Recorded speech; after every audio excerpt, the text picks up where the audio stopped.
Okay, this is an episode about the EV vehicles, electric vehicles, called EV vehicles. Um, there's some pros, but there's an awful lot of cons, which the automakers don't want to tell you. You know, it sounds pretty cool to, using electricity to run your vehicle. The problem is we're having power outages everywhere and constantly. And it's not just, and that's what charges your vehicle. You got a power outage, that's it. You don't get to work. You can't go anywhere. And the power outages, some of it's been linked to radical leftist types, shooting at transformers at the transfer stations, electrical transfer stations. A lot has been going on in this country with that going on. You also have natural disasters. It could be a snowstorm, it could be a hurricane, it could be any type of natural disaster, tornado or whatever. You have no electricity. There are some people that are very prepared, and they have solar systems installed. But those are also very expensive. To run a home, the average price is about $55,000. Could you spend $1,000 or $2,000 and power up your laptop computer so you can run your business? Yes. But to run a home, no. It's going to run you about 55 grand. So that whole thing is not working with this electrical stuff. And there's other things that are happening. But okay, these electric cars, they're super expensive too. They're not cheap. Like, I think average price about $55,000. But like the Tesla, I believe, is considerably more. The lifespan of the battery system, because it's running off of the batteries, other than what you pay for the car, you're going to have special hookups, which there's none almost anywhere in the country. So that means the only way you're going to run your car is if you get a special, get a certified electrician in to hook up a special charging system at your home. Okay, range on these electric vehicles also really sucks. I mean, it really sucks. You're not going to be able to drive across the country in one of these. You're not going to be able to probably drive to another state with one of these. Driving range, some of them are over 200 miles, some are 150 miles, and then there's no charging stations. And stop at say a motel or something, they have no outlets out on the outside of the rooms or whatever, and you just can't charge them. So you basically, you're going to break down an awful lot. You better get AAA. Okay, this article is by AAA. I have been with AAA for over 20 years. I recommend AAA. So this article was written by them, all charged up. Okay, power grid goes off. Okay. You don't go anywhere. You can't fill up your tank with gasoline or diesel. That's it, man. And power grid could go down. Many times it goes down 5 or 6 days, a week, and all of a sudden you're stuck paying some motel bill. Okay, the battery systems. Okay, typically they're only guaranteed for about 8 years, and because that's the main system on a EV vehicle, The costs go from about, when you have to replace it after about 8 years, because the warranties are always designed, the engineers at the factories and stuff, they know, okay, we can get maybe 7 or 8 years out of this battery pack that runs this thing. And then, so the warranty is good for 7 or 8 years or whatever. And then it breaks, then the battery pack is no good after, on the 9th year or 10th year. One guy here, they mentioned in this article, he owned a Tesla, and from Finland, Thomas Katainen of Finland. He had a 2013 Tesla, and the new battery pack cost 22 grand. So instead of paying the $22,000, he had a 8-year-old car, or 8 or 9-year-old car. Apparently I haven't looked at the YouTube video, but he apparently blew up his vehicle or something like that, or torched it. Instead of paying the $22,000 to put in a new battery.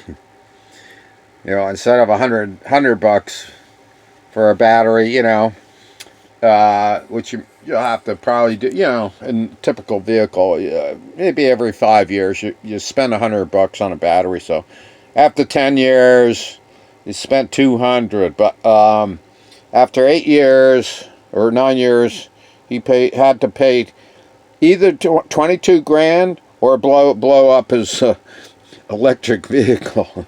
He decided to blow it up.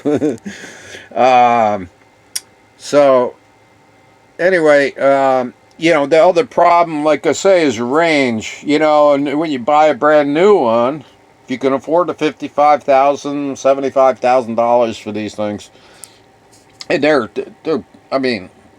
you get in an accident, you're probably going to die. Very, very likely. They're not built like a regular car. They're just super lightweight.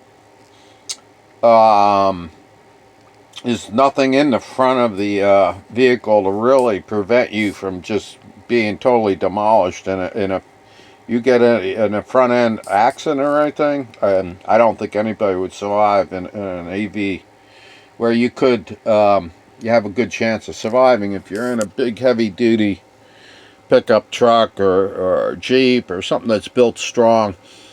But the other issues, other than that, would be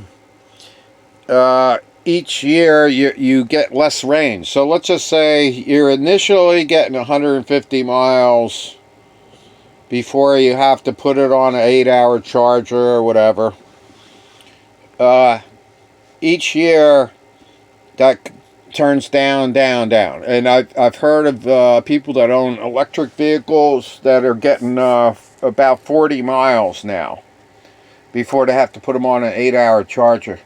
Especially the older vehicles. So if you're thinking about buying an EV vehicle, make sure it's not old, because somebody I just heard spent over $20,000 for a used one, and they didn't know how to test the battery bank, which was shot, and they went like 40 miles down the road. They paid for it, they paid their bank check to the person, they switched over the title, but the people wouldn't let them spend a couple days, obviously driving around, see how far they could go on a complete charge.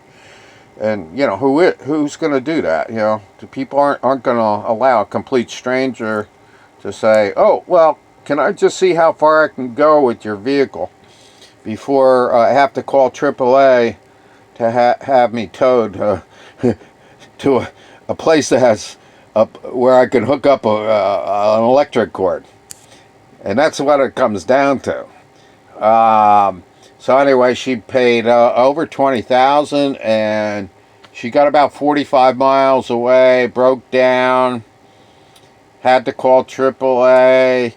It wound up, she had to pay to put a new battery system in, other than what she just paid. I think, no, actually she paid around $8,000 or $9,000, and then all of a sudden she was told it was going to cost like 20 grand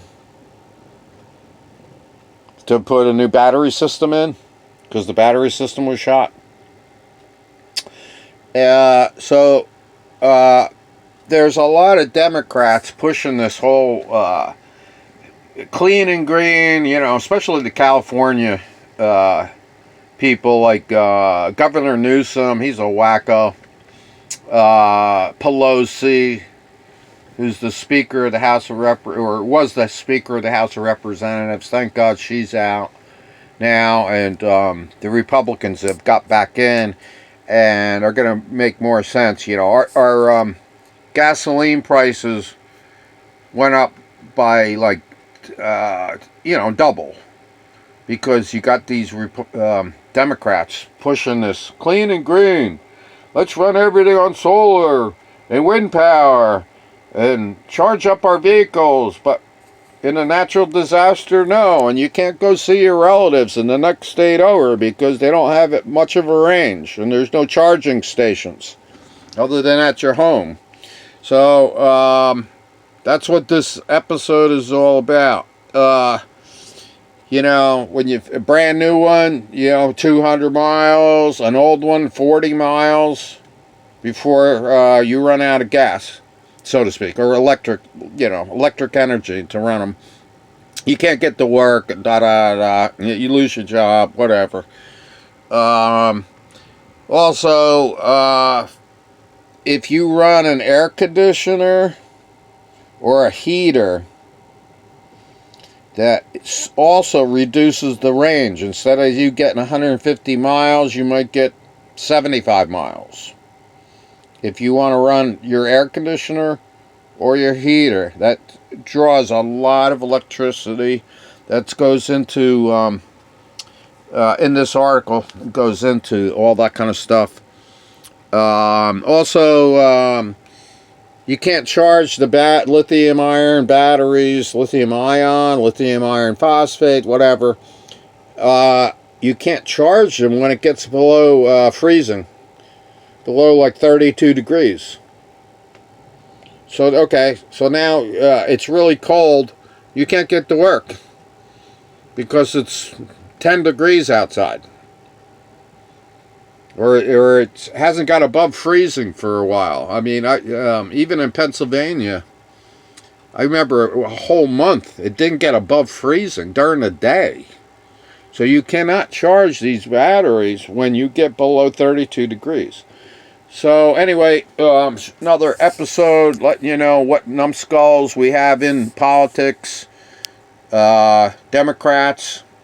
Particularly California is where you're going to hear the radicals, and New York is, I guess, the second worst state, where they come up with these numbskull ideas, and nobody's figured out, what do you do if we lose the power grid? That kind of stuff. Or what do we do if it's overcast and we can't not get any charge off our solar panels? Or what do we do if we have no wind to generate electricity off the wind power? We got these total idiots. I believe they're not stupid. I believe they're paid off by these the big companies. Electric car companies, windmill companies. To get in the office, they're all getting paid off. Politicians just they get a paycheck from the lobbyists and all, the special interest groups, and they'll send them $150,000 to just push this idea. Let's have a windmill. Let's run everything in this town on windmill or solar, even though there's no sun or no wind. So anyway, that's just my latest episode. This was put out by AAA, so can't beat that. They're just telling you the crap that you're going to go through if you buy one of these EV vehicles. Okay, Eagle Eric signing out.